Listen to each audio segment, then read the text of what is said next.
Okay. Hello to you from me. And can you please tell me how many typing session videos you've seen before? Plenty. Okay, plenty. All right, that's always an interesting twist. So, More than one should. I don't know. I think there's a positive moral obligation to watch every single one that's universalized to all of the earth. Unfortunately, we got a lot of sinners out there apparently. Okay, so can you do the SI thing for yesterday? The basic, the question I always start with, but don't do it for today because I've learned that people start thinking about it the day of the typing. Although you hmm just, this was really quick happening, but so do it yesterday instead. Okay, can I just start a little quick to say that I usually do very good SI. If you ask me like what I did today, I can probably spend 10 minutes here just talking about every single detail of what happened. But yeah, yesterday I got up really, really late and everyone was kind of pissed off at me. Um, I got up from bed probably 1 hour after I actually woke up. And I went to the kitchen. My stepmom was there, and I just asked her for what the lunch was, and she told me it was the coconut chicken curry that was right in front of me. Okay, and I had lunch, and then I came back to my room, and I spent some time just placing things in my desk. I just moved here, and I put this thing here. I had to unpack it. Is it a different country than you used to live in, or the same country but a different place? It's the same country. I was raised in Brazil, in Rio, but I live here in the U.S. Okay. For the past 2 years now. Yeah, I didn't. I saw your name, and I thought maybe it was this. You were from Spain, No, okay, Jaoa or whatever it is. And yeah, but the thing is, you have a thing over the A. yes, it's called a tilde. Um, anyways, it's my kind of legal name, my birth name, but I just go by John here because it's just easier for American people to say. How would you say it properly?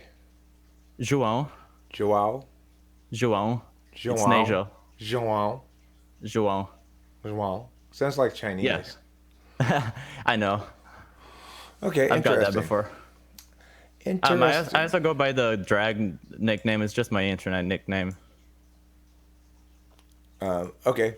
Um, Anyways, so, do you like coconut? yeah, a little bit, kind of. Um, I know my dad. He really likes it, and he just tries to buy a lot of things that are coconut like, and I'm not really that much into it, but What's a food that people normally have on something that you always say no meows? Like maybe no tomatoes on my salad or no meows on my whatever. olives. On anything? Yes, I don't like olives. Okay. I don't like beetroot as well. Beetroot. But do you like beet nut root? I mean, just beets? Or is there a difference between beets and beetroot? I know. Oh, I mean, I don't know if there is a difference, but I just don't like the purple thing that people put on salads. Like this? Oh, okay. Yeah, that's just beets. Yeah, I've never heard it called beetroot before. But Yeah, but you're sorry. right. It is. It is in fact the tuber of the plant and not the leaves of the plant that we eat. So it would be appropriate to call it that. That's just Okay. how I learned it. English is not my first language. You probably noticed that. Right. You probably spoke Portuguese first if you're from Brazil. Right. There's just one name there. The rest of the world is a little resentful towards Portuguese I know. because it interferes with a uniform Spanish continent. Spanish I know. speaking continent. Okay. Anyways, I really know. Really do know that. you have a keyboard behind you. Can you talk to me about your creative or expressive habits? I've been into choral singing for a while, and I just mainly use my keyboard to put the sheet music into something I can listen. I don't really play keyboard. I also have an ukulele that I just messed around a little bit, and I really didn't really do anything ever. Have not done anything with it. I am not very creative in that sense. I'm very creative towards my hobbies. I use my Rubik's cube. I'm a speed solver. I have like strange hobbies, kind of, and I think that's more of what makes me authentic. That I really messes with things that are different, and I don't really produce creative stuff. I'm really against it. Like not against it, but I'm just really bad at it. Like I prefer to search something up that I can really play with, and not really create something because it doesn't make any sense to me. Like I Okay. think Do you think it's good that the person created the thing you're playing with? yes, I think so. It's a strange question. So, in other words, do you think they were being altruistic, or that there's some other kind of payoff for them besides just, God, I hate being creative, but I might as well make this thing. Like, I guess explain how your frame of reference regarding creativity as an expression of yourself links to how you think about how other people create. I'm not sure if I have a complete understand of that. I just mainly I grab my hobbies and I look at things I think they're interesting and they're kind of odd, and I try to mess with it and I get good at it and I just kind of learn everything about it, and then I try to display that to people. They think it's awesome, and I think it rewards me because they thought it was awesome, Uh-huh. and that's about it. And when lockdown came and I barely talked to anyone, I think I just kind of lost my habits on playing with things. I also play with this, and What oh, you a know butterfly knife? yes, Do you feel nervous right now? a little bit, yeah. Okay, cool. I mean, the thing is, I can kind of hear it in your voice, but I just want to say, I personally, you shouldn't feel nervous at all, I know. and not as a normal thing, but because I think you're absolutely delightful already. I'm very interested in you. I have no idea what type you are yet, and Okay. it's like a typing session is kind of like a movie or something. I don't Uh-huh. I don't quite know what movie structure it's gonna have. Some movies come out, they open up with a bang, like big action scene, and you're like, well, wow, that really dragged me into the movie, and wow, now I'm into it. But then the story drags or whatever. Others was like, this is slow at the beginning, and then you get sucked in, and so it's like different. There are different kind of paradigms like that for typing sessions, and this one started with a whiz bang action scene. So, okay, let me proceed forward with questions about how you decide things. So, well, Oh, how do you just decide? Go ahead. hold on? Can I just say something about what you just said? So I'm kind of person that's really worried about if people are gonna get the full picture of who I am. So I don't know if that makes sense, but I'm just really worried that I'm not gonna add a single detail that is really essential because I forgot about it in the moment. Okay. And And I think my whole life has like meaning at every point. So I just want to talk about everything, and if I miss something, I get frustrated. okay, well, I will tell you this. I don't think I have anything after this on my calendar. So, I want you to feel as though you don't need to rush through explaining things because we'll be able to go over. It'll be fine. Okay. These usually do go over. So yeah, I got nothing after you. So okay. So then, how do you think you decide which hobbies you're going to undertake? You know, I don't know really. I just I really search a lot of things every day, and I'm always on YouTube. I'm always like looking up YouTube and recommendations, and I just find stuff that I think they're cool, and I look if they're expensive. If they're not, I buy it and I try it. And if I like it, and people reward me, like they think it's cool, and then I maybe give it a shot and I get better. And if I don't get better, maybe I'll leave it. Can you give me Like an butterfly example? knife. Like a butterfly knife. Okay, cool. Yeah, the So, so, butterfly knife. so, are you a producer on YouTube as well? Is that where you display your things? No, just mainly post on social media and people, friends and family, they So reward Instagram, me. but Facebook. Yeah, yeah. It's WhatsApp. It's what I use. Facebook sometimes. Instagram when something is very special because I don't like to Okay, post so many you're things on sharing it. Instagram. You're sharing it with your actual or IRL people mostly with WhatsApp, Yes, right? yes.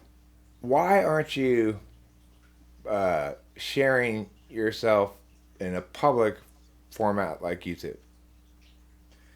I just think I'll have to do some work sharing it like publicly, going to groups and stuff to make the channel really have viewers. And I just don't think That's I not true. have quite a very good structure here to produce very good quality videos. And I just be I would be frustrated, maybe not frustrated, but I'll just be accommodated, if that makes sense. I'll be bitching about the video not being good enough, and then I'll think that people will not find it good enough, and then it doesn't make sense. It's not the way I wanted it to be.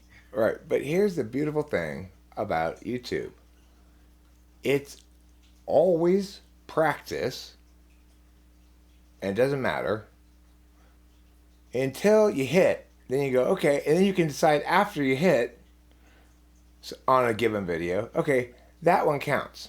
So in other words, you can upload video after video after video after video, and you will discover if you do nothing besides uploading them and title them and put a couple of sensible tags or something, that some of them, most of them will get very few views, 0 to 1 or 2, and some of them will hit with the algorithm and you'll get a couple hundred views. I just started recently a brand new shorts channel that is not linked in any way to my main channel. I haven't promoted it at all, and I have done a poor job of descriptions and stuff like that. And I just uploaded a bunch of shorts, and most of them have 1 or 2 views, and a couple of them have like 900 views. So I know. instead of trusting people, trust the algorithm. Okay, but the thing is, you have something unique to share about. You have your ideas. You have your perspectives of things, your perspectives. You have your humor. You have everything. And most of the things that I do, they're just I learned it from YouTube, from famous videos. And I don't think there's a point in posting things that are already out there. Because there's nothing unique about me doing the same tricks that are already popular. Well, I'm not gonna be. of course, there's something unique about it. It doesn't involve your charming self, those other videos. I've already designated you delightful. So you're halfway there. Okay, let me ask you now, but thank you for answering your questions. I don't mean to invalidate your answers. Thank you for answering my questions. That's not, I don't mean to argue with people when they answer my questions in typing sessions. Sometimes I find myself doing so. All right, can I ask you to break down the process of taking out an old dead tree and replacing it with a new tree into exactly 6 steps? Exactly 6 steps. I don't know how they take the trees off the ground, but I'll give it a shot, I guess. Well, here's the situation. There's been some sort of huge cataclysm, so you have access to all the various tools of humanity, but basically, only like 40 people survived, and you're among them, and they voted you their leader. Okay. So, one way or another, you got to figure out how to get this accomplished in exactly 6 steps, and nobody else who's alive has any knowledge or thoughts about it whatsoever. Can I ask more questions about the thing? You can ask the narrator me about the trees, yes. Is the tree already down? It's dead, but in the ground. Still standing up. Okay, it's still standing up. Okay. But it's all the way dead. And it doesn't matter why they're replacing the tree, right? I can tell you why they're replacing the tree. Sure.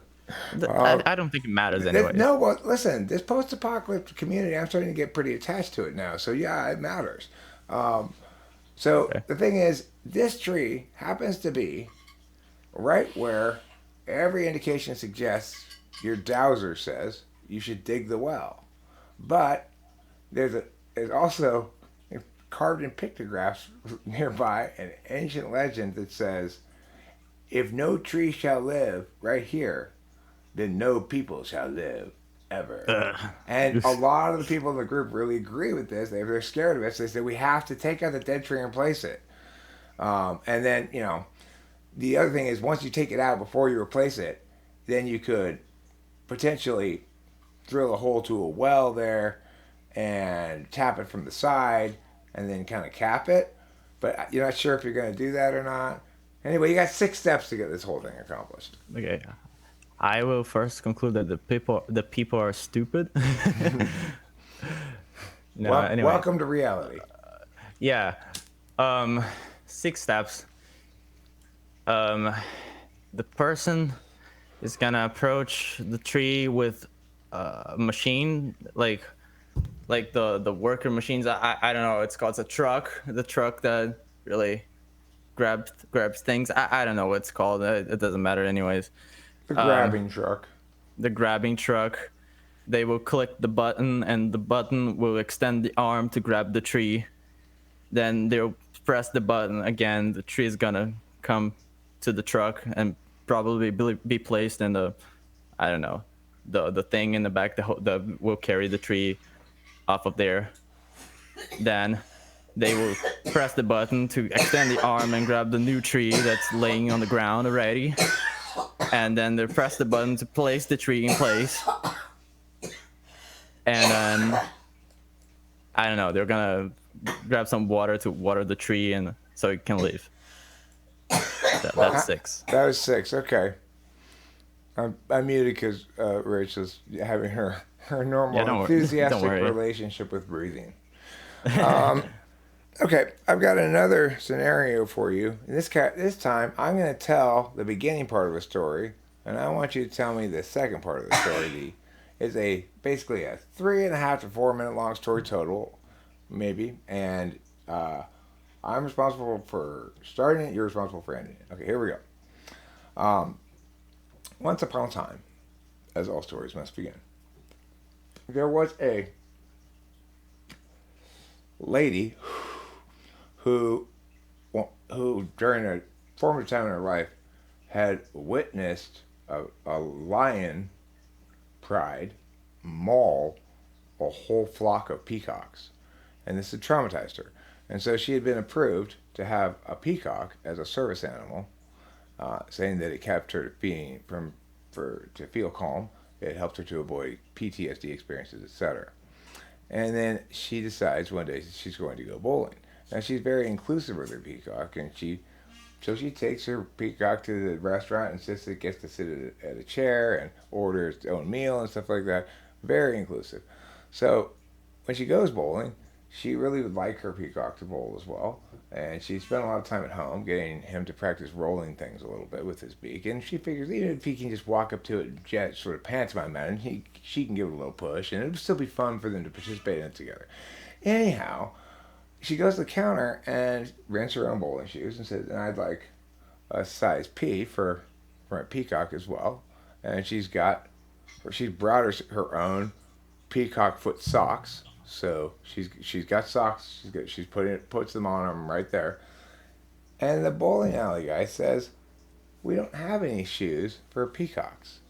And she doesn't believe him. She says, "How could you possibly not have anything that will fit this guy? You're just being discriminatory." And she insists on seeing his manager. Okay, now you tell me the rest of the story. Oh no, I know what a peacock is. Okay. I was trying to decide what a peacock is. It's kind of like a turkey. Yeah, I just looked up a picture. Okay. There's no. So you left me hanging on. There's no shoes for peacocks Yeah, to and she's play bowling. demanded to see the manager. She says, "Listen, Okay. Gene, I'm done dealing with you. You give me your manager right now." Okay. So the manager comes and the manager is. I'll make it a guy. Okay. He tells her that there is no way they can make a shoe happen, and there are no shoes for peacocks, and there's no way she's gonna have a peacock with shoes. What the manager can do, what me, the manager, can do, I can let you play bowling without the shoes. And I know Okay, at this, I don't want any trouble with you. I want to interrupt your part of the story to add a detail. At this point, she holds up two pictures. One that shows a human baby foot, and one showing the peacock foot being approximately the same size, and says, "These are to scale." Okay. How does that impact the manager's response? Um, I don't know. Well, can I say that again? I don't think I get it. She holds up two pictures. One is of like a toddler's foot, and one is of her peacock's foot, and they're approximately the same size. And she holds up these two pictures, and she Okay. says, "These are to scale." Okay, I understand that. But does that mean there are shoes for toddlers at the place at the moment? I mean, I've been trying. This is why I've been trying to find out. Okay, I'll go look it up. And then the manager goes and finds out that there's no shoes for toddlers at the place at the moment because we don't allow children smaller than 8 to play bowling here. But that does not apply to peacocks because we've never had any peacocks here in the place. But we don't have shoes at that size, so there's nothing I can do. What I can do is I can let your peacock play bowling without the shoes, and I think that would be fine because I don't want any trouble with you, and I don't want to make you upset and not have a customer. So you can go ahead and play with the peacock if that serves you well. She begrudgingly accepts your genius, a genius solution there. That's funny. I've only presented that scenario once before. This is the second time I presented it, and the I didn't expect you to have a solution. You know, I expected it to be an unsolvable problem, basically, and see what you do with it. Well, what did you do with it? You solved it immediately. Yeah. Interesting. Okay. There was. Let me give you some introverted thinking questions. Oh, Okay. actually, before we do that, I want to talk about your answer to the tree question. Yes. So, or more or less, I wanted to contrast the difference between how you answer that tree question and how I would have answered that tree question, which I've never asked before. I would have Okay. said, step one, decide what your new tree is going to be. Step two, take out the old tree. Step three, deepen the hole. And then step four, add a bunch of potting soil, but not all the way to the top. Step five, put the new tree in, which will have a ball of roots in the bit of hole you left unfilled up with dirt. Step six, fill in that rest of the hole with dirt and step on it with your feet. And then I would criticize you because you're not telling me how you're putting the tree. That's a very important part in the process. Mm-hmm. I mean, no, I agree. Your six steps are much more useful than Logistic? mine. They're much more useful than mine, right? Okay. My six steps are not useful. In other words, when I break that task down into six steps, I break it down into six events in a story. Yes. Whereas you actually break it down into actions you would take to solve the problem. Right. So, what do you think I've concluded from that? I don't know, maybe that's more of a TI framework that I have, that I just am very concerned about the logistics of the process and how people actually do things, how they actually work in the real world.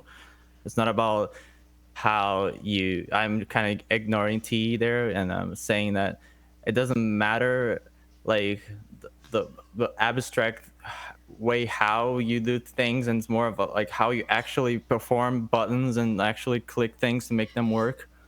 Everything you just said except flip TE and TI. Yes. So, in other words, you did it the TE way, I did it. Well, what do you think my way would be? It's not more TE because it doesn't actually help you figure out how to change the tree out at all. Yeah, okay. It's not a set of instructions you can follow meaningfully. Whereas yours is a set of instructions the one could follow meaningfully, right? So, okay, let me ask you some TI questions. Sure. If some TI questions annoy Bob, and Our what? Hold on. Our what? annoy Bob, I know Bob. Okay. and some Bobs annoy Bobs in general, anybody named Bob, okay? Okay. So, if some TI questions annoy Bobs, Oh, hold on. Someone's knocking. okay,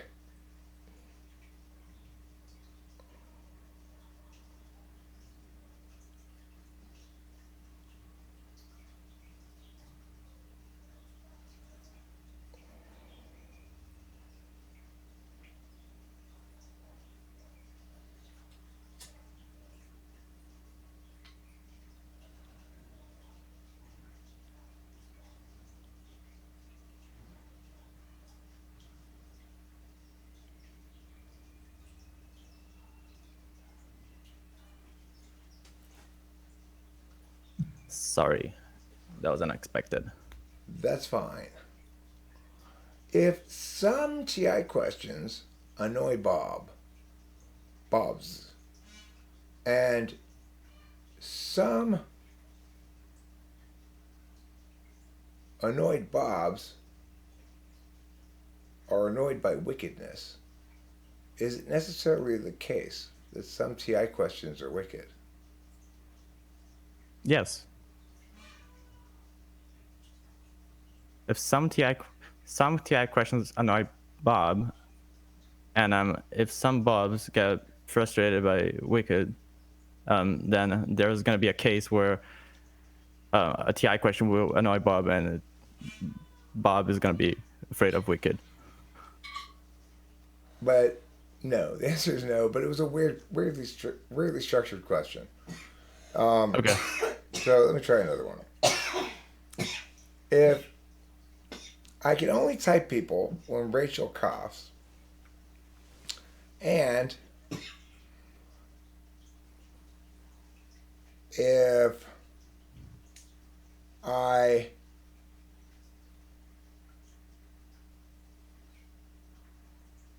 am not coughing, what can we conclude?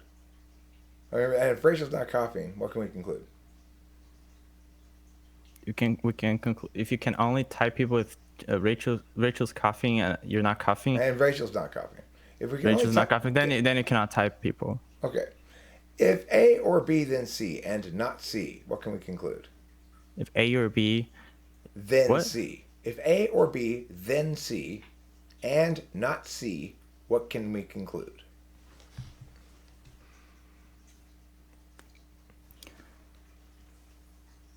If A or B, then C, and not C.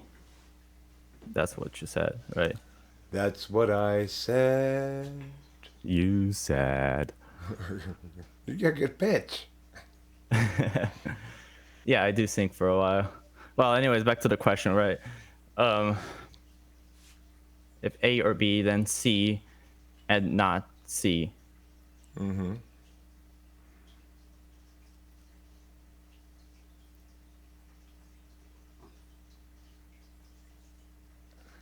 Replace A, B, and C with words.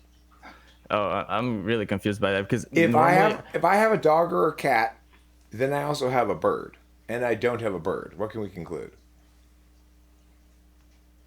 oh, okay. So the and is not a logical operator there. It's just and in the meaning of English word and not really a Well, logical operator. and is a statement connective. It is a logical Yeah, operator. I know, but It's you just know, conjunction. It's a simple one. So it's true when they're both true, and it's false in all other permutations. Whereas with or, it's true in 3 of the 4 permutations and false in the other permutation. Okay, okay. so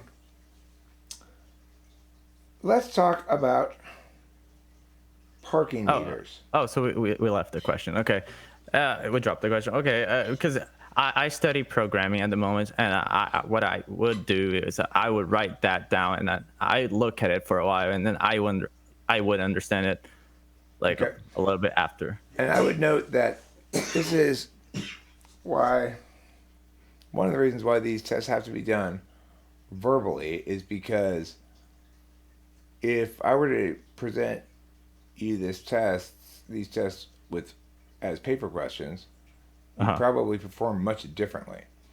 Okay. And all my existing data has been accrued verbally, so that's what I have to compare against. And I've noted I know. differences with things as well. So Yeah, I understand that. Yep. okay, let me ask you about knowledge. Do you have a theory of knowledge? Theory of knowledge, as in what? In other words, have you considered your own processes of how you come to know things?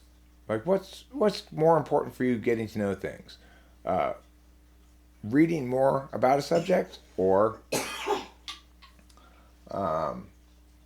reading the single right thing about a subject? I think reading a correct foundation of something that is absolutely true of the thing is very important to me. Hey, Joel, in did you see this? I'm sorry to interrupt you. Okay. Did you see this? Oh, did you go? Yeah, I went to the restore. I realized after you've done all that copying, she probably hasn't gotten the new weed yet. She's still smoking the last bits of the old weed. Thank you. There you go. Sorry about that. Sorry for the interruption. Please continue your answer if you remember what we were talking about. So knowledge to me, I gather knowledge through reading a lot, definitely. But what I'm especially looking for is the things that are indivisible, that are you cannot deny. There are foundation to the subject, and I can build up. I can build up from that. So, like for example, I just moved here, and we wanted to know how the internet works here and the cabling things like that. So I was like, I don't know which cables are from the provider. So I was like, okay, then I'm gonna do research, and then I found out that this provider, CenturyLink, only works with this type of cable. Then I concluded that this other cable was not from CenturyLink, was from the other internet provider that operates here. Okay, that's true, right?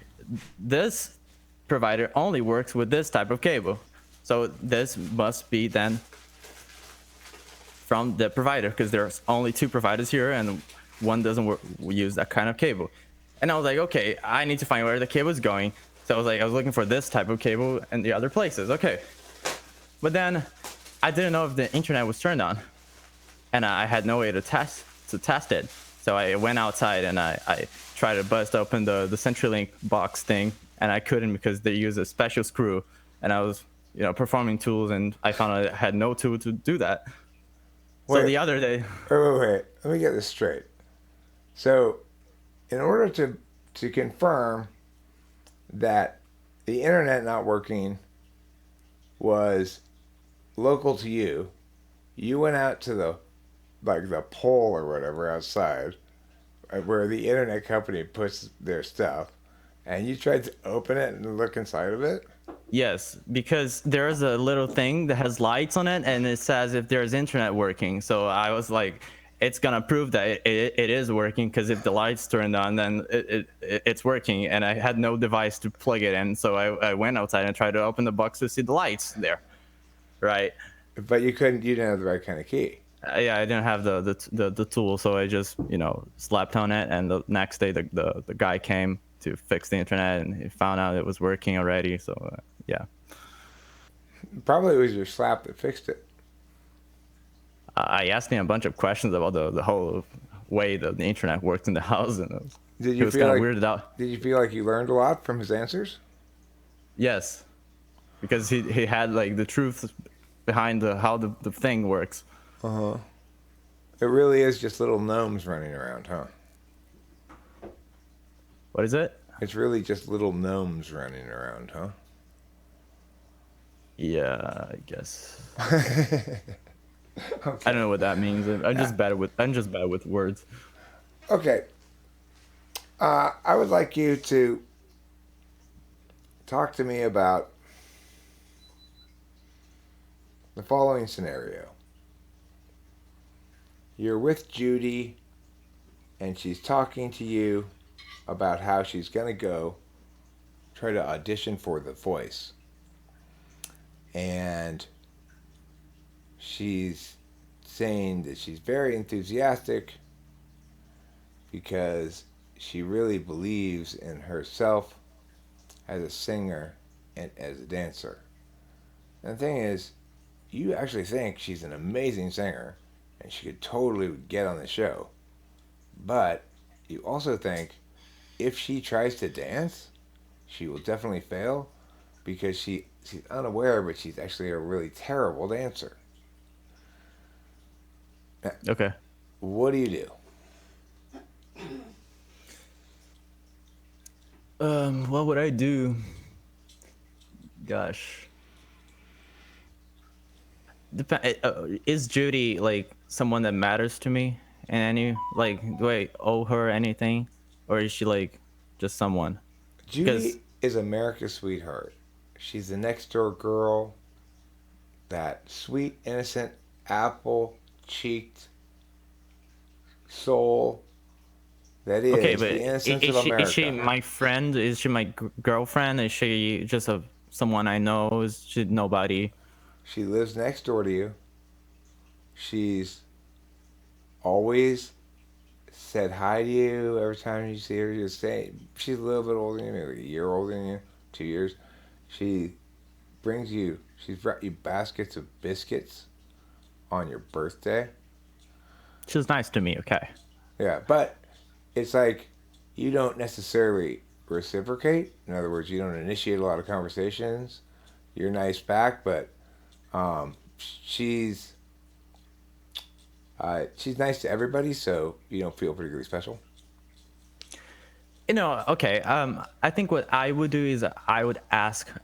Have I seen her show being um practiced before? Do I already know what's gonna be performed? Yes, you. Well, yeah, you've seen her sing and dance before, and she's shown you what she's going to be doing. And the thing is, her voice is lovely. She sounds Okay. fantastic. She's pretty girl, but she dances like this. Okay. So I know what's gonna be actually presented. I just don't actually know that she's a good singer. I know what she's gonna present actually. Well, I mean, Okay. your instincts are telling you, wow, she's an amazing singer. This is really going to hit, Okay. unless she dances. Okay. So is the audition coming up? Like is Yeah, it it's tomorrow. She's going to get in line early in the morning, be in that big thing, go in the stadium, sing for Simon and Paula Abdul. Is she still the judge on that? you know uh, I've come to something that I want to describe now.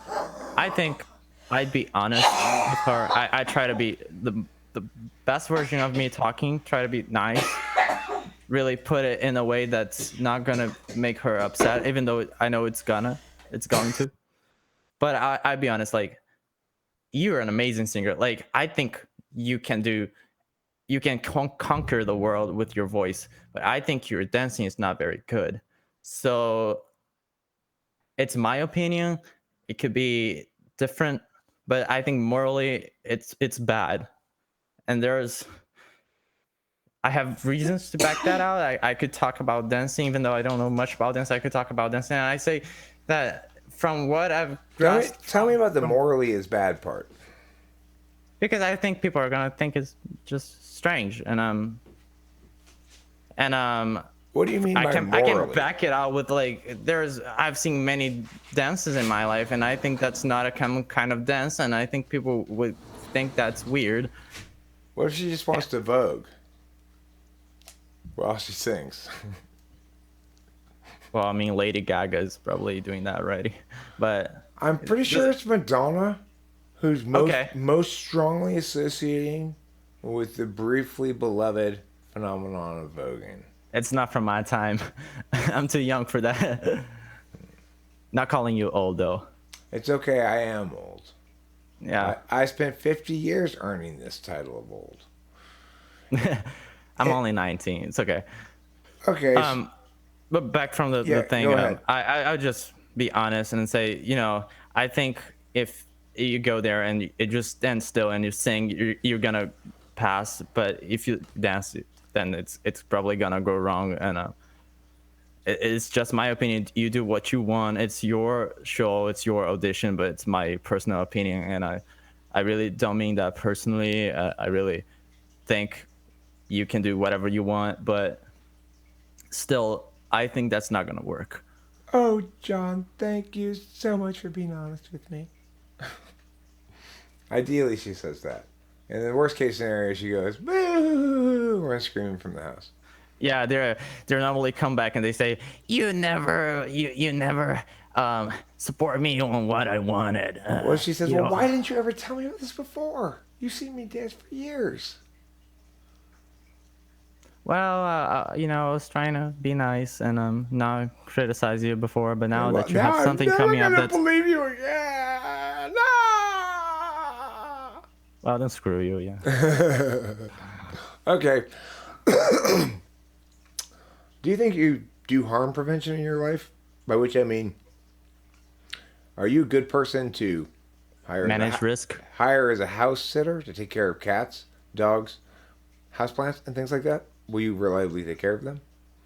I would, yes, I think I would, and I definitely already take care of things, which are not things, are people. I have two small sisters, so I do take care of them, and I think I am a responsible kind of parent to some extent. You sister things. Get over here. And I'm a kind of a fun parent, and I try to be flexible, but at the same time, I don't want to, to. So why are you having to do so much parenting? What are your parents up to? We're moving. We just moved actually, and they have to go out and buy things for the house. So I've just been constantly taking care of them so they can do stuff. I see. Sounds like movement really confers a lot of duty onto you. Okay.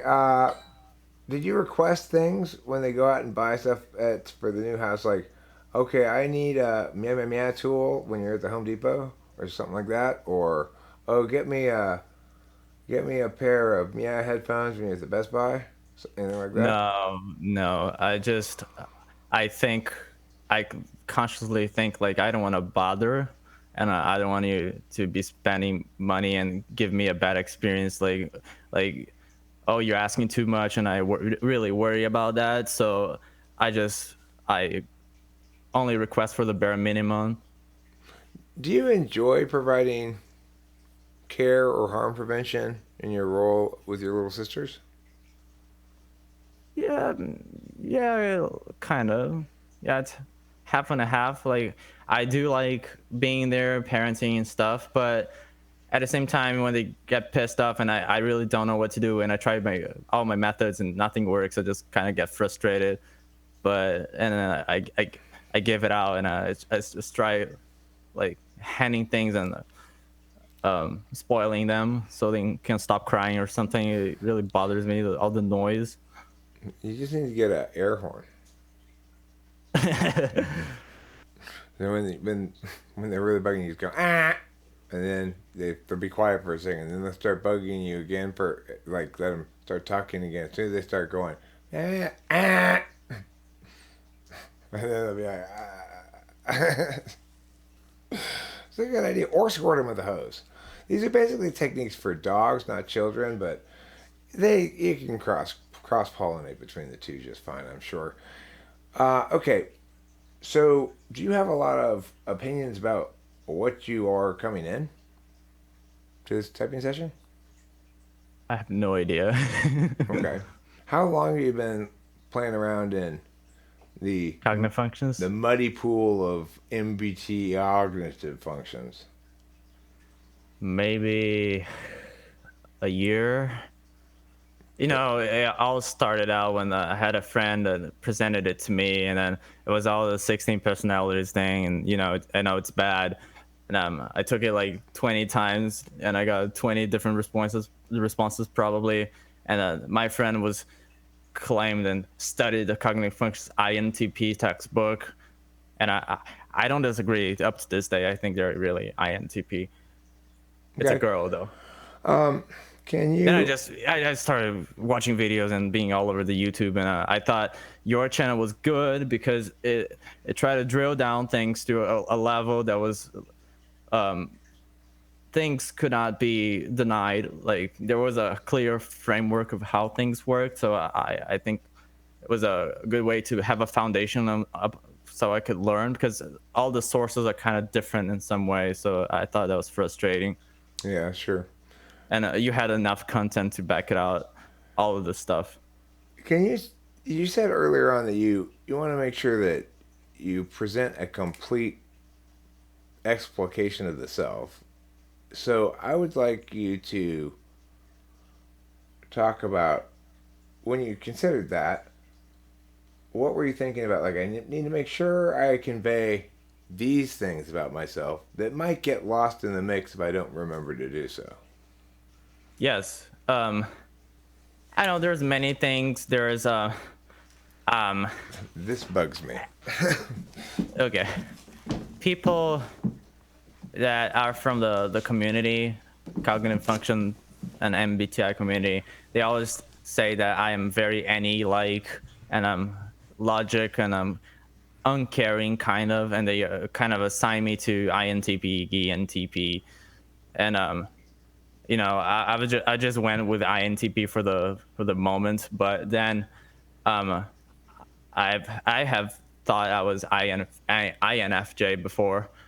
Well, that's not really about what I was talking about when I said that I want you to grasp the whole thing, because I think my life has had many things. Like, I know that my mom lives in another country. I had to deal with moving and leaving most of my family behind to move to another country. That was important to some extent, and I suffered the consequences, like bullying, like being someone that didn't speak English very well when I came here, and people would agitate me. Um, They would do what to you? they would agitate me. That means they would try not to talk to me. Oh, they would ostracize you. Yeah, it was like it was too hard for me to talk to, because you don't understand most of the things I talk about. So I better not talk to you at all. So I was kind of left alone, and just in some corner when I was still in high school. And then there was many kind of unique events in my life. Like, I was dating this girl when I was in Brazil still in 2019, and we had a long past, and we were dating for a while, and then I moved, and she of course got really felt really bad. She's a really emotional person, and she has a lot of psychological problems as well, and I have to deal with that. And then I moved here, and she entered this reckless mode, and she started like going to parties and shit, and I wouldn't even know what she was doing, and I felt alone, so I just kind of tried to go find people to hang out with, and like screw the girlfriend, and I entered this magical thing of dating two people at the same time, and it went for 2 months, and it was scary as heck, and I don't want to overshare here, because if that's gonna be posted on YouTube, that's gonna be bad for me. But I Okay. had to deal with that, and then I came back. We started dating again, and we broke up, and she almost killed herself. And it was something that was really heavy. But even though it was so heavy, I don't think I deeply internally feel very caring, like very worried, like really, or sad or happy. I just am very neutral at most times, and I try to be very centered to solving and centered to make things work, centered to, you know, what can we do to improve your life or what you're feeling. And I don't really care if I am sad or if I am happy with the situation. I want to solve the problem. Okay. Do you have any pets? No, I don't. But my dad has fish, and that's just what I kind of try to help a little. But I don't have pets. Okay.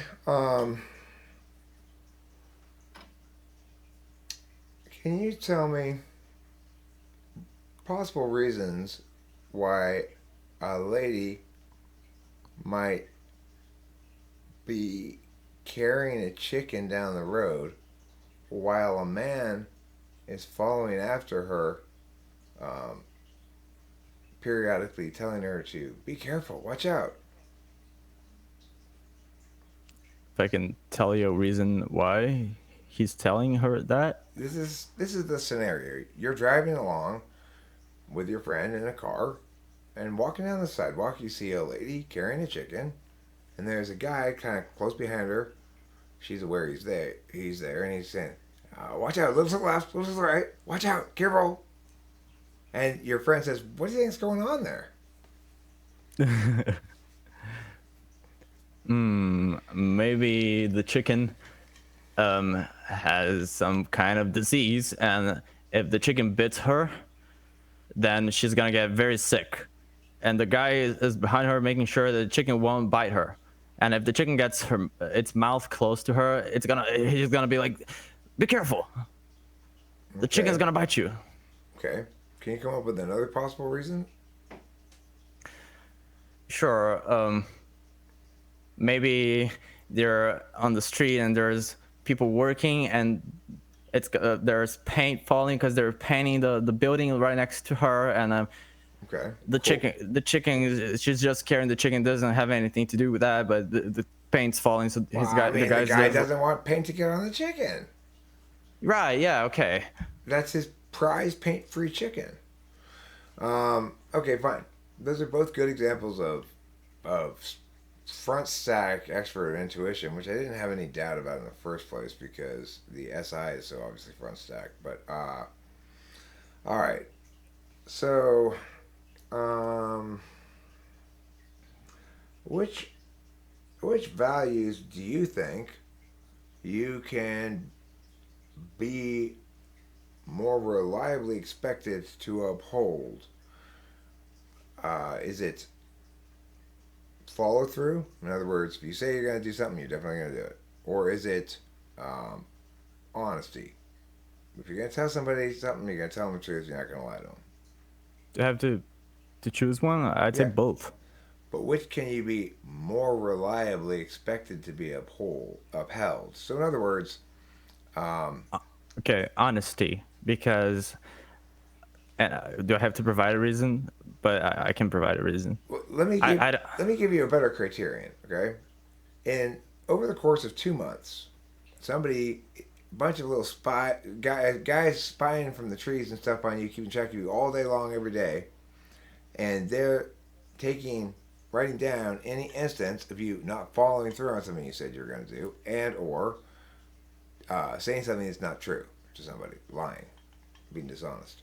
So, which are you going to get more black marks over the course of those 2 months? I'm gonna Are black marks bad? Yeah, there are indications that you I'm did gonna get commit more. that thing.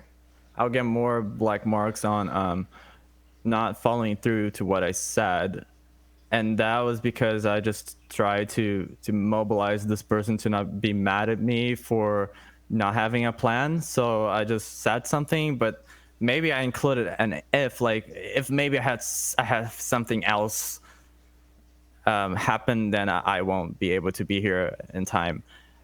And then the thing happens, and the person gets mad. But yeah, I didn't follow through with I'd be here at this time. But I am definitely honest most of the time, especially with people that are close to me. Would you be matter at yourself for hurting someone's feelings or for shading the truth in order to avoid doing so? No, I wouldn't be mad at myself. I'm just never mad at myself. You're never mad at yourself.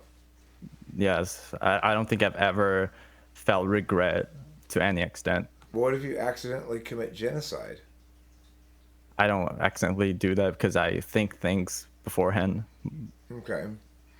Um, would you rather have a clearer view? Let's say you're standing on a wall as the main general, I guess, lord guy of this city, this walled city.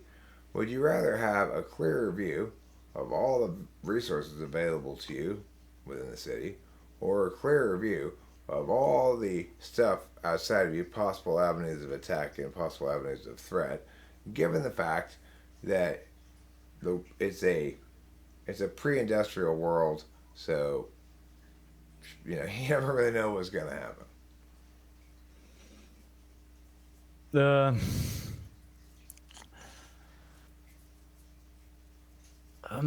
it would depend because it really depends on what happens like with the actual scenario, how doors are placed, and if maybe watching the resources has better advantage on saving them from attacks.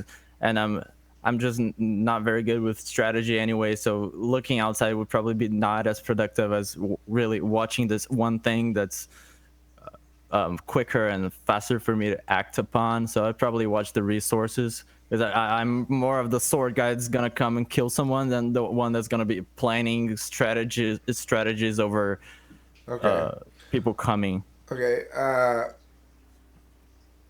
When in school, would you rather receive a set of very concrete directions that say to complete this assignment and get an A, do meow meow meow meow meow meow, but gives you very little room for creativity, or would you rather have less explicit instructions but more room to do what you want?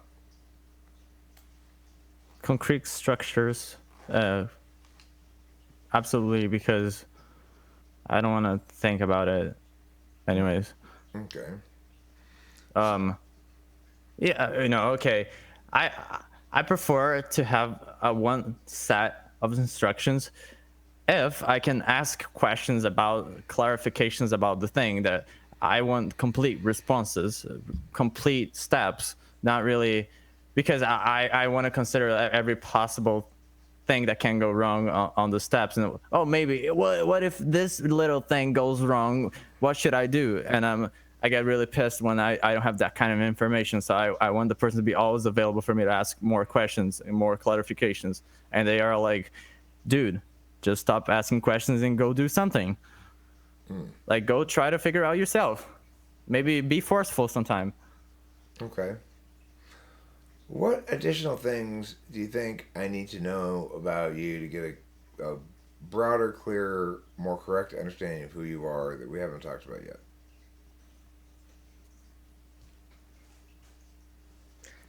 I am usually um quiet. I'm a quiet person. I don't talk a lot.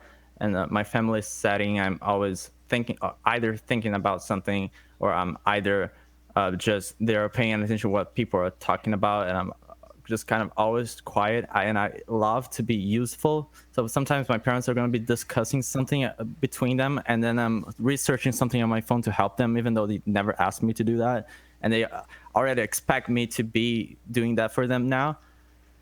I'm just always the handy, useful guy there because I can just search stuff quickly, be useful quickly.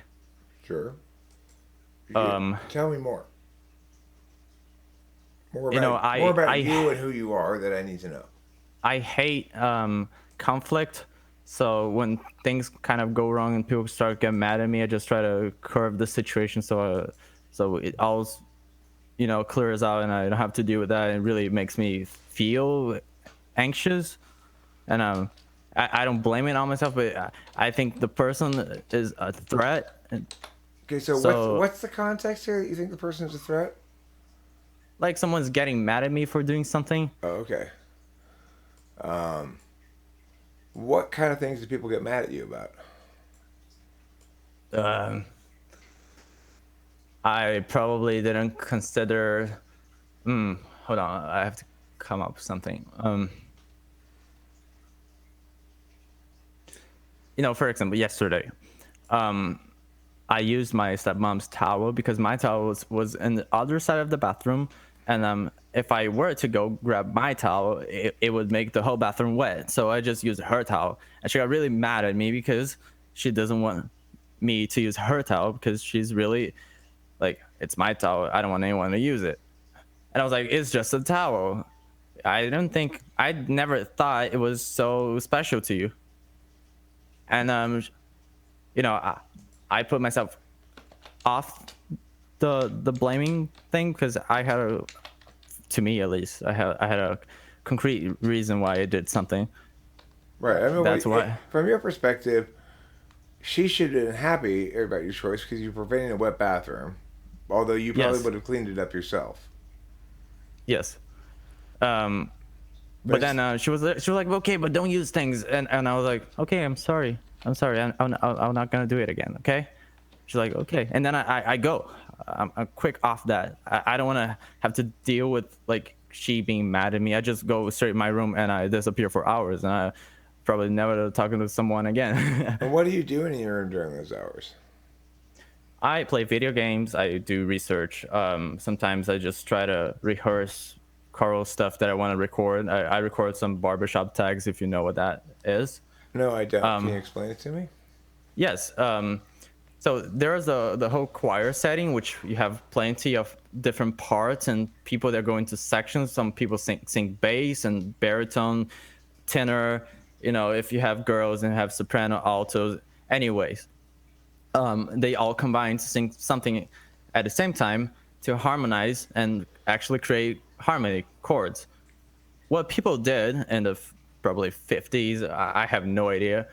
They decided that four guys with four different ranges going from bass, baritone, tenor 2 or lead, and tenor 1, the four guys could make harmony work. And because can actually only needs three a chord actually only needs three notes, but the fourth one is what makes the style good, which is the seventh chords that the style contains. So there's four guys singing together, okay, in a choral setting, because the harmony is just constructed from choral, essentially choral backgrounds, and with add-ons to what the style is actually about, which is a different way where choral went. And okay, there's four guys singing, but okay, barbershop songs, they're minutes long, but one thing that they all have in common is that they all finish in this one single way, which is there is something that builds tension, and then at the last moment there's a major chord, and it's all relief, and it's so beautiful. And they're normally only like 30-40 seconds long, and they're quick to learn, they're quick to write, they're quick to feel, and it's just very handy to produce those things, and it doesn't require much of me. So I just try to learn a lot of those, which only requires me to learn four parts. They're only like 30-40 seconds long, sometimes even less, and it's something that's quick, that's kind of like I can grab my phone and learn quick. And then when I put together it in like 1 hour maybe, and I record and put it together in like 1 hour, 2 hours, and I have something to put out there to my friends to see that's actually pleasing to watch. Wait. So, okay, can you play one of these things for me or something? Yes. Do you have a video that goes with it too? I do have a video of it. Can you share screen? I can. I am absolutely fascinated to see what this thing. I still don't quite understand what you're doing. I am very interested to see it. But are you gonna be able to hear my computer sound? Hopefully. If not, you could probably. Yeah, it should do that with share screen. I would imagine it should give you the option to share audio.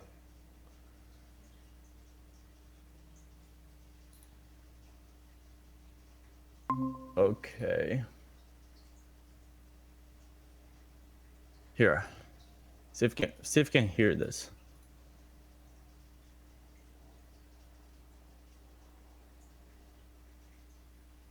No, I can't. Is that a YouTube video? Yes, it's a YouTube video. I Okay, can just show it to share you. the link and I'll open it instead. Okay. You got it. All right, cool.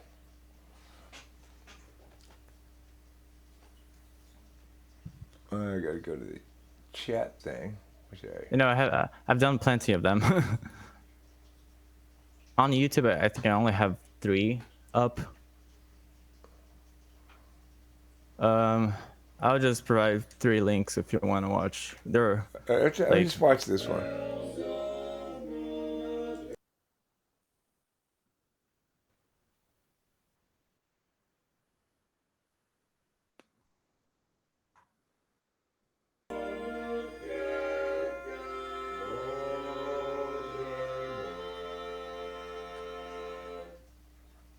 Wait, okay, I gotta play that again. I'm gonna play this again, okay? But I gotta switch the audio for a second, so I'm not gonna be able to hear you for a second, okay? okay. I'm only gonna be able to hear the video when I'm hearing the video, and then I'll switch it back.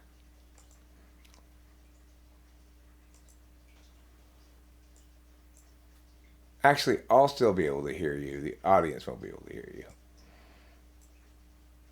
If there was an audience to this, you know, the hypothetical audience. Um,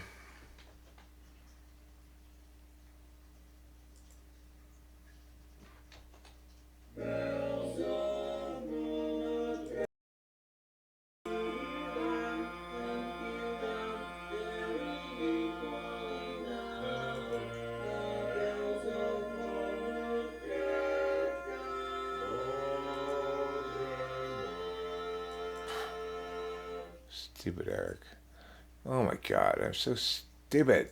I put on the wrong audio thing again. It's gonna have to play again because I fucked it up again. Because I am the guy known as Stupid Eric.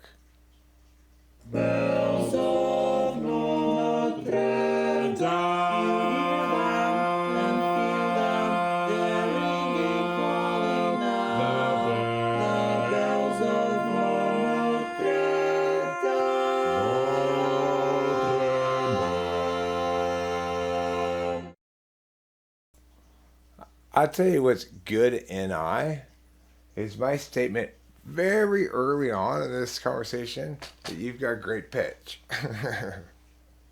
You've got amazing pitch. That's amazing. I'm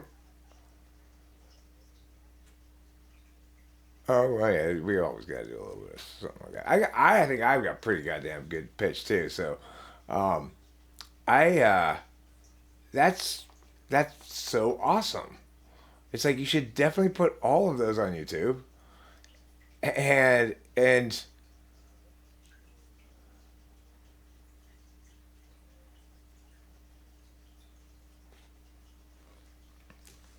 the thing is, it's inspiring as well because it makes me want to record a song in which I use just like my voice singing, like boom or something, but in the correct intervals, you know, and so that I can have like bass chords out of vocals or something, you know.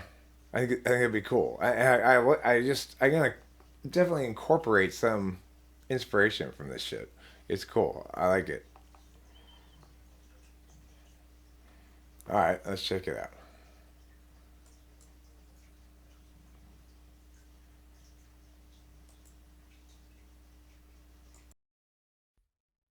That's all. That's all. That's all. That's all.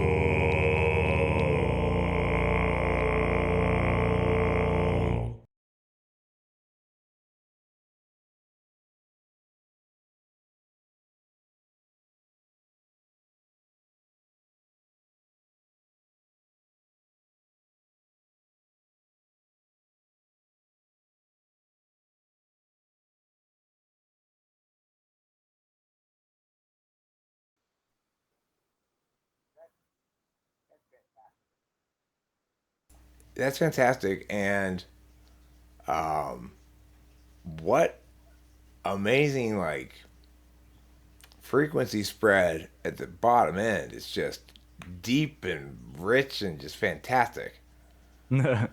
So, Thanks. wow. Um, None of which changes the typing I have of you, which I've thought for quite a while now, and which I'm quite sure you don't think you are, which is Whoa. ISTJ. Okay. And people typically don't want to be typed as ISTJs. Uh, the one test I haven't given you seems kind of irrelevant given the second language thing, which would be the say it sarcastically, say it normally. But if you'd like to, I don't think I'd have trouble doing it. you would or you wouldn't. I wouldn't. Okay, well, let's do it then. So the sentence is this: that's the perfect choice for this occasion.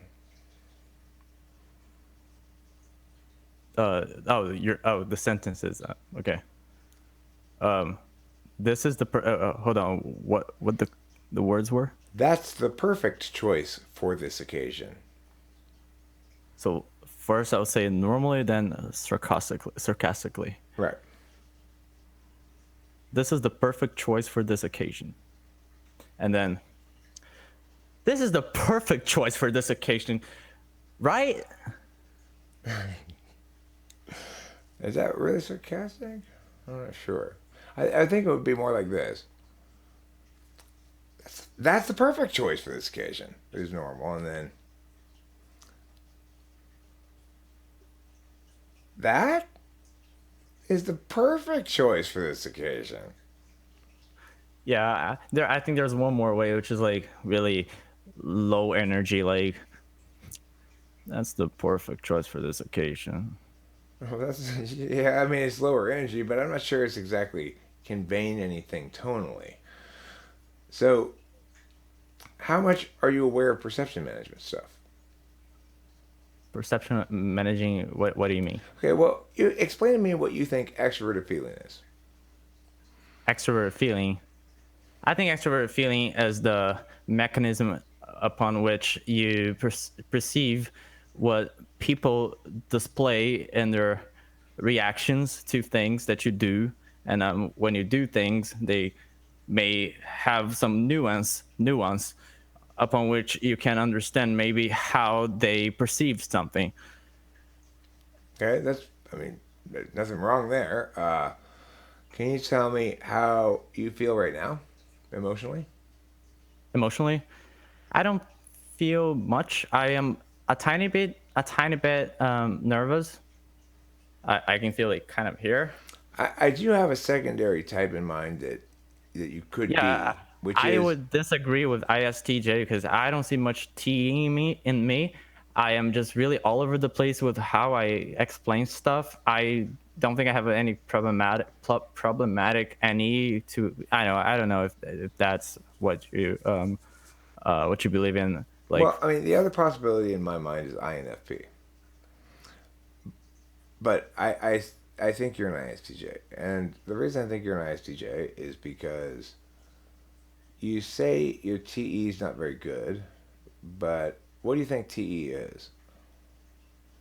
having a concise way to put um, having a concise how to put things and how they work, but maybe disregarding a little bit of the process, the actual small process of pushing buttons, and more of like how you can accomplish things. TE is figuring out the logics of things that have their own unique logic. So Okay. if you were going to be if you were going to be exemplary of SITE, you'd learn and master a succession of things, each of which has their own distinct logic, such as Rubik's Cube, butterfly knife. Okay. The thing that people mistake TE for all the time is I guess SE and or NI, which is impacts alone are not TE. TE is a process of interfacing with a system that has a distinct and finite logic of its own in order to attain an outcome by your own frame of reference. So being an SI Dom means I didn't really ask a lot of SI questions. There's plenty of reasons to critique this typing in some sense because Yeah, I because mean, I okay, go. I'm telling you the skills tests were certain of the skills tests were definitive. So you're not TI front stack. There's no chance you're TI front stack. Okay. And you're definitely SI front stack. So that limits you right there to SI, FI types. That's your INFPs, ENFPs, ISTJs, and ESTJs. Now, Hmm. I think that's definitive because I feel 100% certainty based on your TI answers that you're TI backstack. Okay. And the way that I perceive, at least how I've studied the subjects, is what you described as SITE being the process of learning how the specific logic of specific things work, and kind of learning one after the other and really mastering things, was more of what I thought was more of a TI, high TI thing, like breaking things down and really understanding them at a lower level and really mastering the thing over that way. No, INTPs with a butterfly knife are INTPs in the emergency room. But this thing has no blade. Doesn't The matter. blade the blade is You could give an INTP a teddy bear, and if you ask them to do something impactful with it, they'd get hurt. The thing is, actually, what INTPs do is that sort of thing, but not about anything specific, but instead about language. So they do a whole bunch of philosophizing and constructing of abstract models of things, but they're not things like Rubik's cubes and anything specific. They're things like taxonomies of different kinds of objects. You know, it's people people think it's a good idea to be somehow and and one of the smart types as according to the type descriptions. It's not. It's not good. INTPs are wholly ill-equipped to exist in this world, frankly, because they're SE polar. They can't do anything that has any meaningful impacts. They're TE ignoring. So every time they need to figure out a specific logic, they're ignoring that as they're evaluating the thing on its most meta frame. It's very challenging to be an INTP, ENTP, INFJ. These are not easy types to be because we need a lot of help from more well suited people to exist in the world. Okay. Can I just deviate this matter to something that I want to talk about a little bit? Because I don't specifically agree with FE Polar. I think I have a very good time in being socially presentable and socially acceptable and managing how people are gonna perceive me, and being just nice and acceptable, and everything that FE Polar would have a maybe a harder time being. Like, I know my girlfriend's dad, he's probably an ISTJ, and he's very like, I don't care about what you think, I was just gonna say it in your face, and like whatever you think about it, because that's what's true, and I don't care. Have you And ever seen Cameron in no. any of my live streams? He's here sometimes, and sometimes he'll be sort of featured for a while chatting and stuff. My friend Cameron's an ISTJ. He's not at all like that. Okay. Also, the thing to remember about ISTJs is it's it's challenging for me to convince an ISTJ that they're an ISTJ because they have at their disposal an almost infinite number of specific examples which they can contrast against things they've read in type descriptions. And so Yes, I will hear an that endless sounds more like succession. me. Yeah, I'll hear an endless succession of, well, I've heard that INTPs are like this and I'm like this, as per this example. And I'll go, yeah, well, that's just what it is. I mean, it's like those type descriptions aren't good, and it's the whole that whole directionality is backwards, right? The thing is, your attentional manners can express as an individual of great substance, regardless of what your attentional manner configuration is. It's just harder for some types and easier for some types. So, INTPs, ENTPs, INFJs, we get to feel feel happy when we read sexy type descriptions of ourselves, but we don't actually get to be successful. Okay. Whereas you'll be successful, you'll have a good, comfortable life, you'll make enough money, you'll do interesting things, you'll have things that make you happy, you'll know how to be happy. In other words, you need to be comfortable, make sure that the physical stuff is taken care of. You got your food, shelter, clothes, whatever. But then you care for what matters to you. The story about you as your parents and how you enjoy secretly helping them, that is textbook third slot FI. And it's where your payoff is. In other words, be empowering yourself to be in a position to help and be nice to the people who you really love and are really important to you. That that's where the real juice in life lies.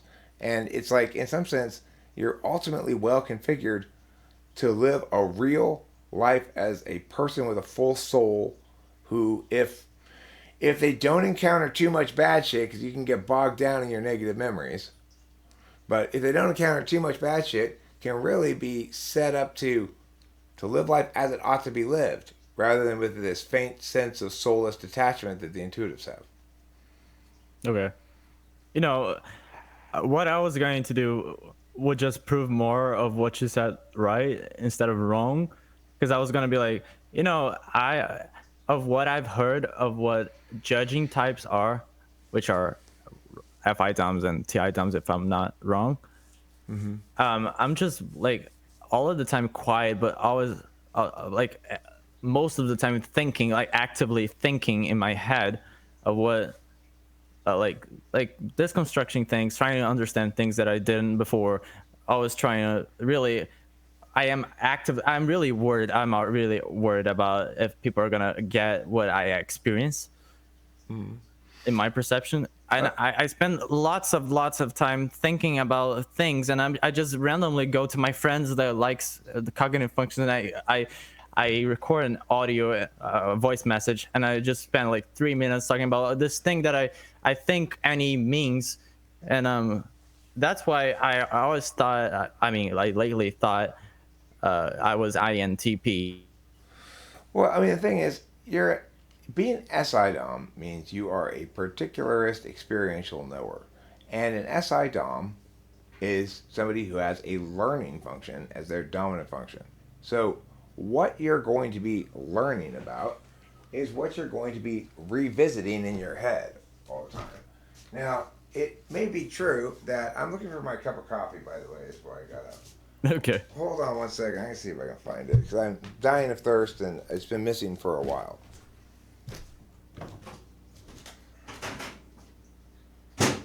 But you're always in the microwave. If you're not in the microwave, where could you possibly have gone?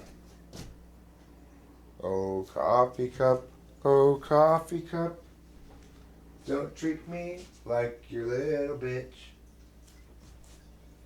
I'm gonna use Rachel's coffee cup instead, so fuck you anyway.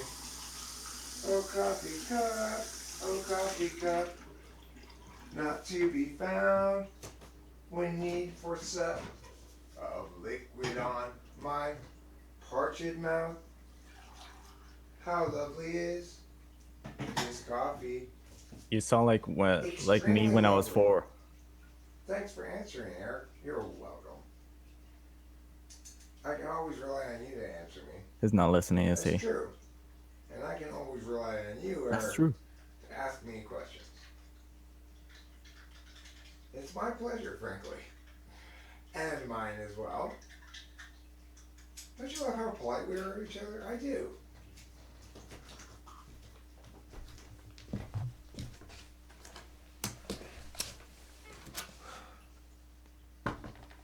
all I can say about that is this.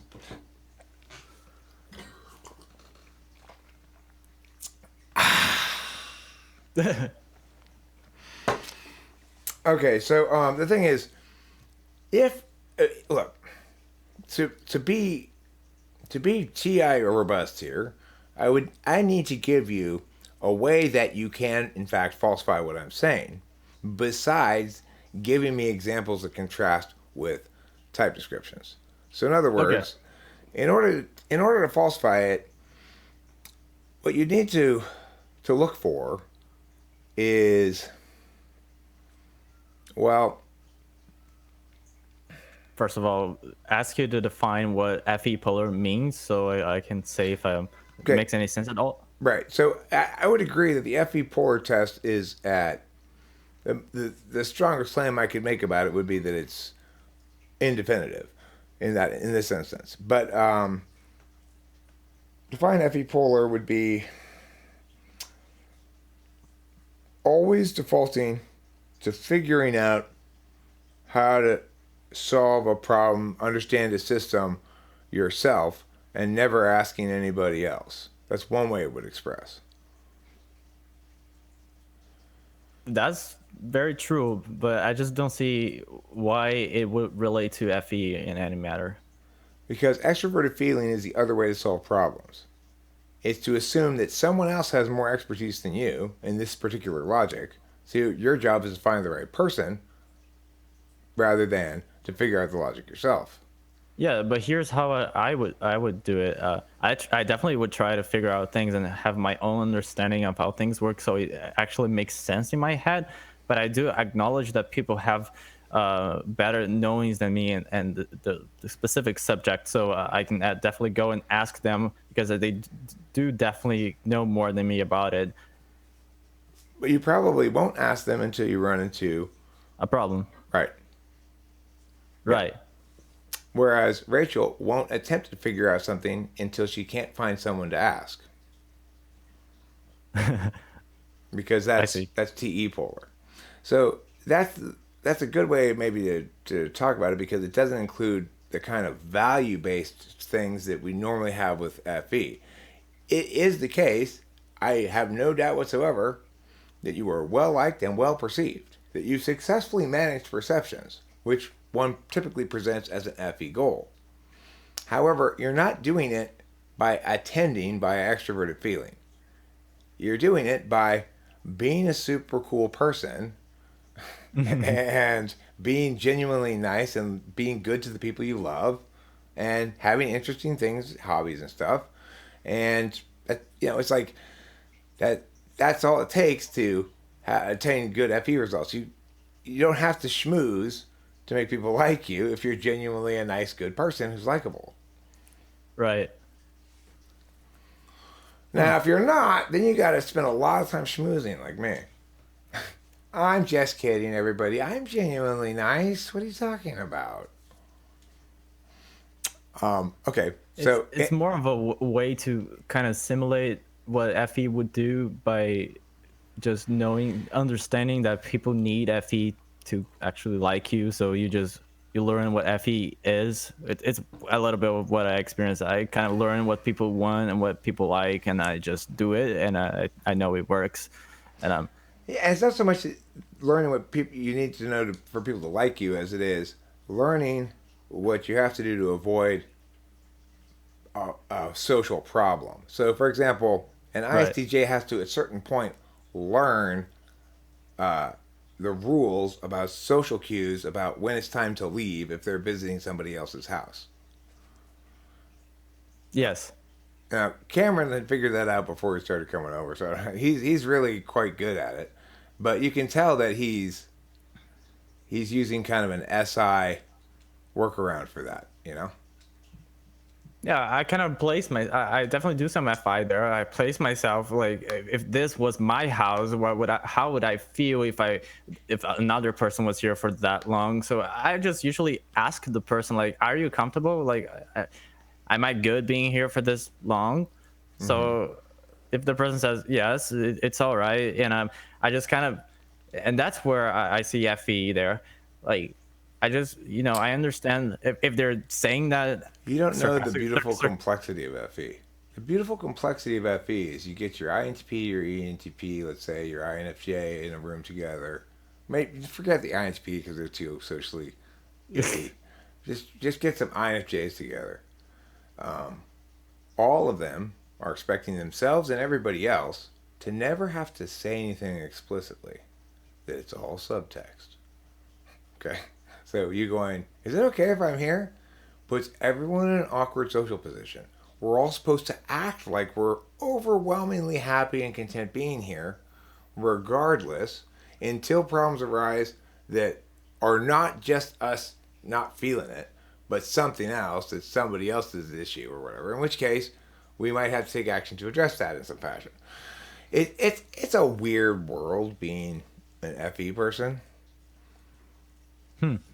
There's a lot of posturing and subtext, and the more intuitive you are as an FE person, the more posturing and subtext there is. Okay.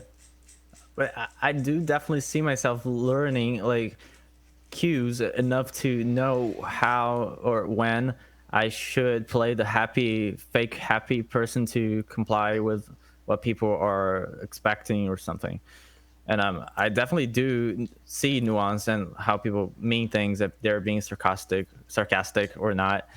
And I don't Okay. think I have a hard time getting what's in between the lines and social expression.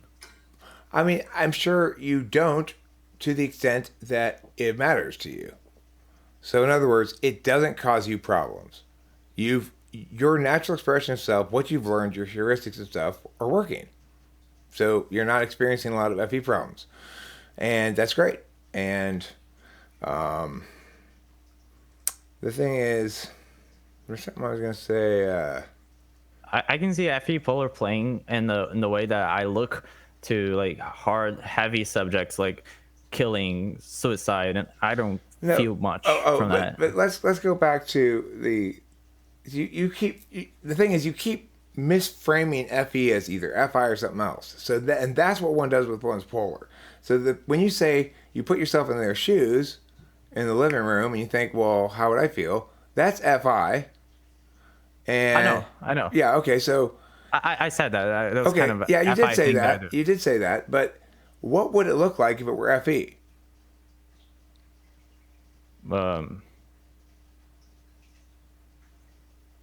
It just probably pay attention to how the person is acting, and if the person displays something that indicates that they're not cool with you staying for so long and they're maybe getting a little awkward or maybe trying to get some excuse, you just probably understand that that's in between the lines and you should just leave. Except here's what's actually going on through the FE person's head. I don't want to be perceived as Mia. In fact, I'd like to be perceived as more like Mia. So if I go like this, then maybe Mia. But if I go like that, then maybe Mia. The key thing is it's still I. You start with I put myself in their shoes. FE doesn't necessarily do that. FE says I want to control their perceptions. So how can I behave in ways that make them think and feel like this? Yes, I've definitely have thought that, and I just know I am clumsy trying to manipulate the perceptions of people and how they think in their heads. I've tried, and I don't know how to do it effectively, so I just kind of dropped it. And I'm more of a, let's get concrete here. Like, can I ask you if you're comfortable? And if not, then I'll go. There's no problem with that. Yeah, and it's a great strategy. It works great. And it just basically brushes out of the way all this nonsense, all this extra unnecessary communicative nonsense.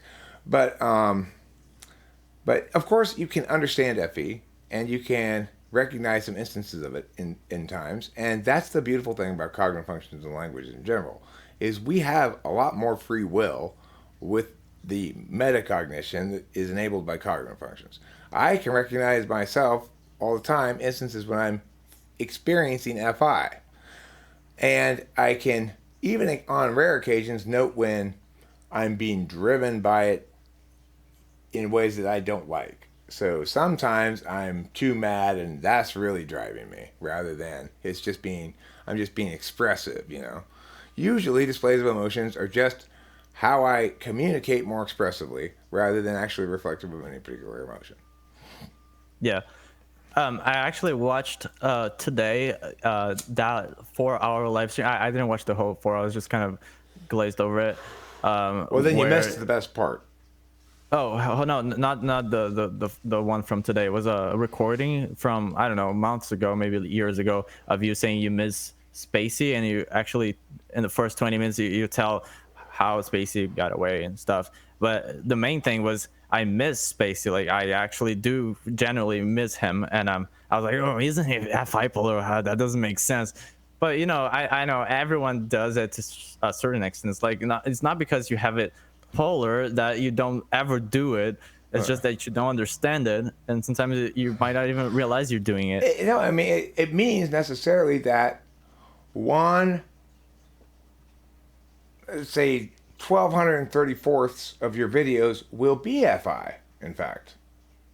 It will, it's like, it's better than just you won't do it at all, or we can't really be sure. It's that it's going to be at a very big ratio.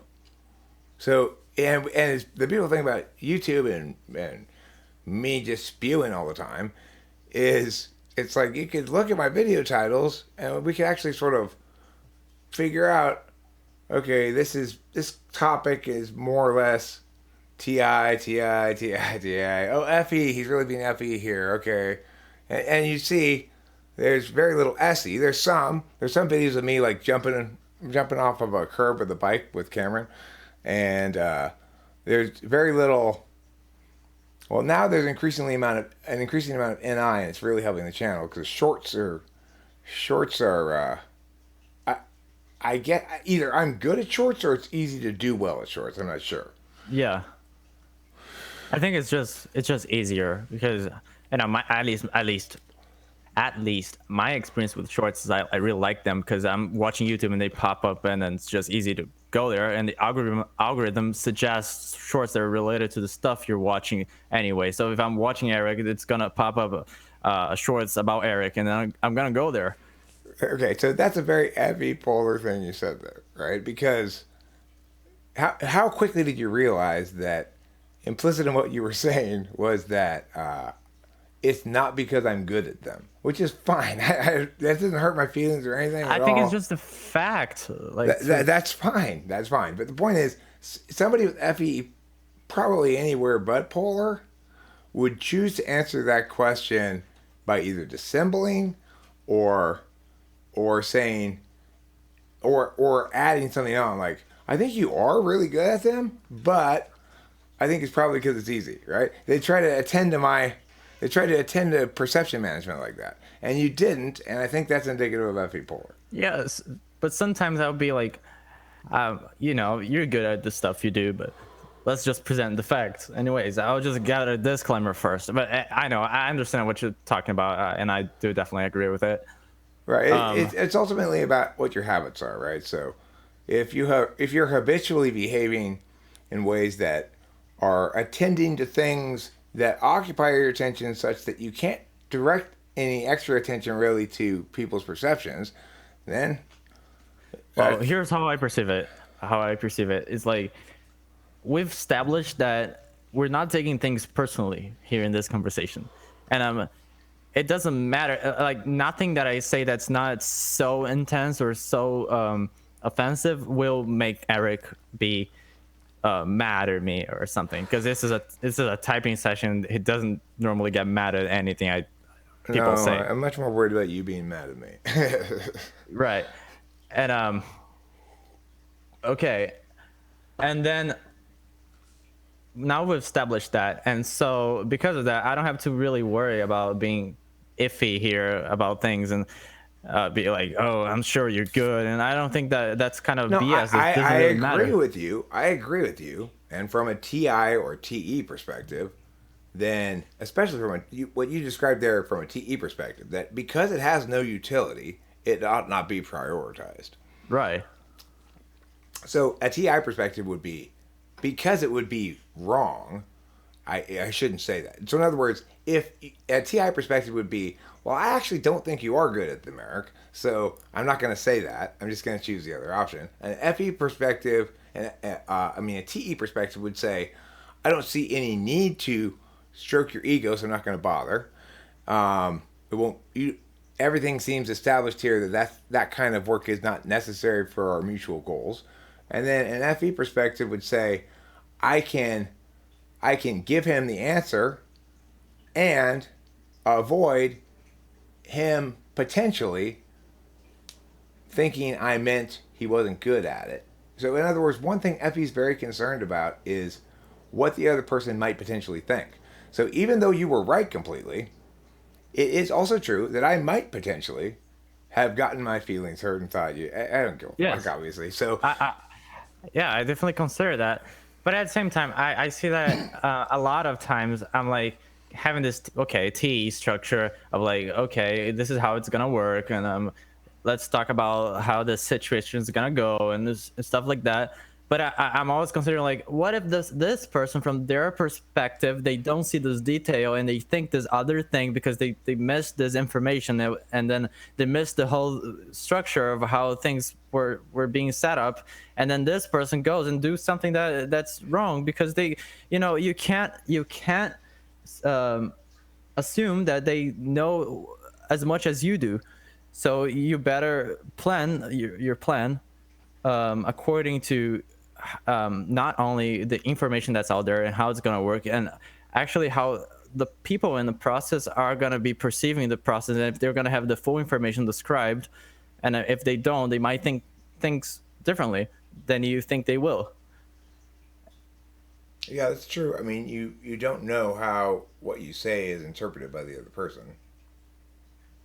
Right. but you can draw some conclusions about it if you're interacting with them after a little bit. Regardless, the thing is, as an SI type, you have your particularist knowledge first, and NI truths aren't supposed to cascade down. They're supposed to validate up. In other words, I can tell you you're an ISTJ, but ultimately, your experience will seem too broad for the label for you because your experience incorporates all these various moments of you attending in variations of the same ways and sometimes in unnatural ways even, and you're subject to what I call the jumping fish phenomenon as well, which is you may well be somebody who really loves jumping out of the water as a fish, and therefore may perceive yourself as basically an air-loving creature. But it's because jumping out of the water stands out more, right? Whereas being under the water is less memorable. So you're overweighting the amount of time you spend out of the water, and also you're underweighting the amount of time air creatures spend in the air. Yeah. I can project that into when I was in high school. I'd be just a really quiet person that's always like there learning, being useful sometimes, and actually being very handy and stuff. But I'd sometimes just open my microphone to be jokey and like being cool, and so I get this status of being the cool guy from that class, and I'd be presented as the one that's being the teacher's pet or favorite, and they liked me, and I thought that was cool, like holding the status in the class. Like, I mean, if you're FI polar, that doesn't really make sense for you. You mean if you're FE polar? Listen, I just find this absolutely just fantastic. You are an ISTJ who is telling me you can't possibly be an ISTJ because people like you.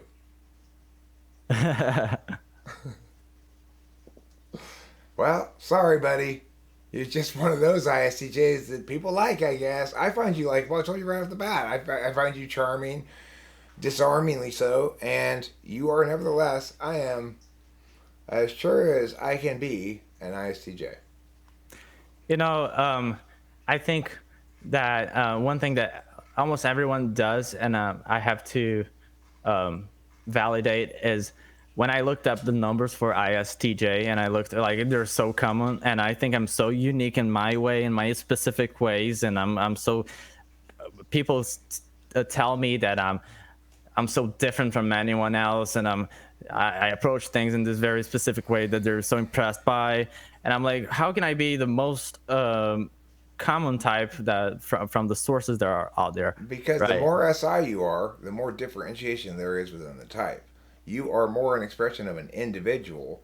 With SI and FI both in the front stack, you are much more of a unique snowflake than either Rachel or Eric. Rachel and Eric are more expressions of their type and less expressions of their particular experience. So there's a lot of different forms of ISFJs and especially of ISTJs. ISTJs come in lots of different shapes and forms, whereas from an external perspective, from how we're talking about appearances. Rachel, would you mind feeding Trouble? Oh, I've already. Oh, maybe. Would you mind check to see if he has food? Yeah, sure. Okay, thanks.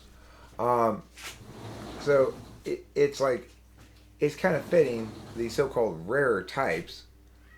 There's not a lot of differentiation between the individuals, or as much differentiation between the individuals as there is among the so-called more common types. Although I will say this, ESTJs and ENTJs, from my observational perspective, seem like cookie cutter individuals. It's just each one is like the previous one. So they're very from the third parties, from what the third party can see, they do display very similar to each other. Okay, yeah. Okay. So any other questions, thoughts, concerns, complaints, queries, quandaries? I definitely be open to discuss more of the system. Like, I really wanted to know like how things are presented in each slot of the stack, the eight slots. Like how the daemon, like the eighth function, is different from this function placed in the eighth function behaves differently than in other places in the stack. And I also like to ask if the thing from C.S. Joseph where he kind of like draws this table thing where he like, oh, ENTJs and INTPs are the perfect match because TE complements, is that, no, not the complement. I don't know his If T, I mean, if a T dumb person and a TI dumb person would together would be one complete thing, because T and T dumbs and TI dumbs, they kind of give what they need to one another. It only works. He's got. I mean, it doesn't I work don't with judgers. It works with perceivers, because perceivers have one communicative function and one experiential function on their main axis. So the thing is this: I'm an NE DOM, and which means I'm an action type on communication. And where I need help is to be a knowing type. If I am seeking help from my dual, for example, ISFJ, then I'm getting help in the non communicative knowledge function. Except I'm acting in the communicative knowledge function. So I need help from not SI, but NI, which is why I'm much better off and happier with an NI DOM like Rachel than I was with an SI DOM like Kimberly. Now, if you're talking about the judging functions, then you have to distinguish between like TE goes with FI, right? And TI goes with FE. So the problem is you don't get a complete package of communicative and experiential functions in the 1.5. You get two people who don't respect each other. Oh, wow. So you think if an INTP was placed with an ENTJ, that wouldn't work? Absolutely not, because they, well, I mean, look, any two people can make a relationship work over time. I know. Yeah. But the thing is, the TINE of the INTP means that they expect to be able to use their tool function in ways and expect the frame of reference to be correctness. Okay? And they expect to be able to use their 6 slot or demonstrative function when that first option of two things doesn't work. Okay? Now, you look at the ENTJ. They expect the overworking frame to be utility regardless of correctness. And they expect to be able to use their tool function, NI, and that when that doesn't work, they can use their 6 slot NE. So in other words, you've got them going, correctness, no utility. Well, here's some ideas. And then the ENTJ goes, no, here's a singular thing that crushes down your multiplicity.